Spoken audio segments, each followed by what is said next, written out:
Bapak Ibu sekalian, dinasti ini pernah kita atur dulu ya di Undang-Undang Nomor 8 Tahun 2015. Oleh karena itulah dibuat aturannya, ditantumkan di Undang-Undang Nomor 8 2015 itu yang menyebut dinasti politik itu haram hukumnya.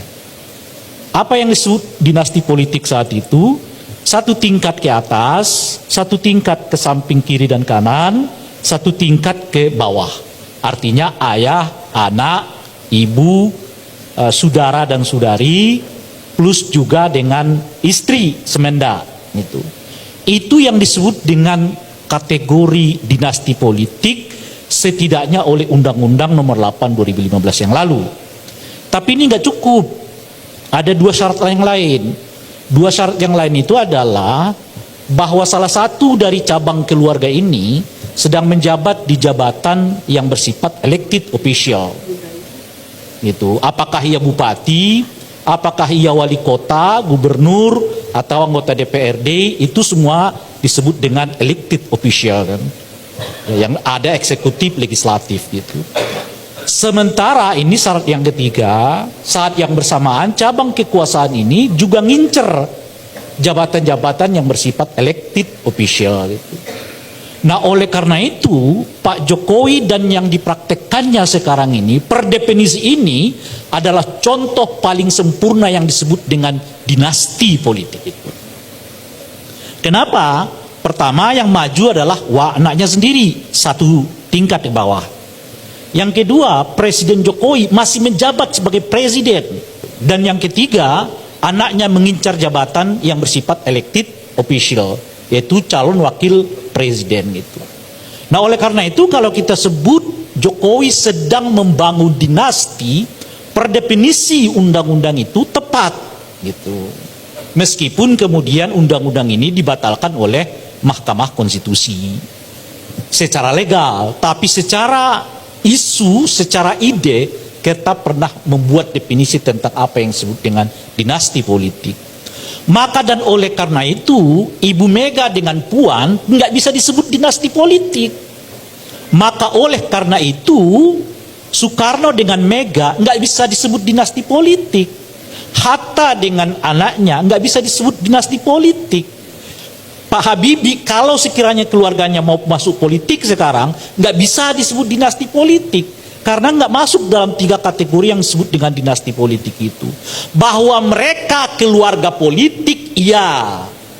Tapi keluarga politik, baik secara legal maupun secara moral, tidak bermasalah di Republik ini. Jadi kalau anak saya terlibat politik setelah 5 tahun, nggak bisa dituduh saya dinasti. Tapi bahwa saya membuat keluarga politik, iya itu sama seperti keluarga olahraga, keluarga TNI, keluarga polisi. Nggak bisa dihadang orang untuk membentuk bentuk keluarganya sendiri. Kenapa ya dilarang ke politik? Karena politik itu jabatan publik. Makanya kalau ketua partai dengan ketua partai bukan dinasti politik. Nggak ada hubungannya itu dengan jabatan publik. Legal dalam pengertian legalistik. Kan nggak ada hukum yang melarang di kita itu. Lalu yang melarangnya apa? Yang melarangnya itu adalah cita-cita kebangsaan, kepentingan publik, dan oleh karena itu kategorinya moral, bukan bukan legal formal. Gitu. Nah kalau ada pewarisan kekuasaan tidak melalui pemilu, itu bukan lagi dinasti namanya. Apa namanya itu? Yaitu monarki. Kekuasaan diwariskan tidak melalui pemilu. Tapi kalau kekuasaan diwariskan melalui pemilu, itu namanya dinasti. Nggak ada itu untungnya bagi bangsa ini, dinasti politik itu. Jadi kalau ada orang yang mengatakan dinasti demi kepentingan bangsa dan negara, itu omong kosong, nggak bisa dibuktikan secara faktual. Yang sudah jelas-jelas dinasti itu demi kepentingan keluarganya sendiri, nggak ada yang lain. Dinasti itu kepentingannya cuma dua. Pertama, bagaimana keluarga itu menguasai akses kekuasaan. Saat yang bersamaan, yaitu jual beli dengan para pemilik modal. Jadi kekuasaan yang di tangan keluarga diperjualbelikan dengan pemilik modal. Itulah yang kita sebut sebagai oligarki.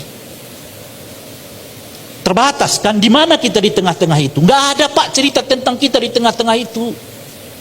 Karena dia jual belinya dengan para pedagang, para pemilik modal. Kita yang nggak punya darah biru, kita yang nggak punya modal, wassalam. Tinggal di periferi aja, ke laut aja deh loh, kata anak BG sekarang ya kan, dan seterusnya. Dan oleh karena itulah Bapak sekalian, saya sangat tidak suka dengan dinasti. Ini karena Gibran milihnya Pak Prabowo, coba kalau milihnya Ganjar, nggak ada cerita kalau dia dengan Ganjar sekalipun, saya lawan.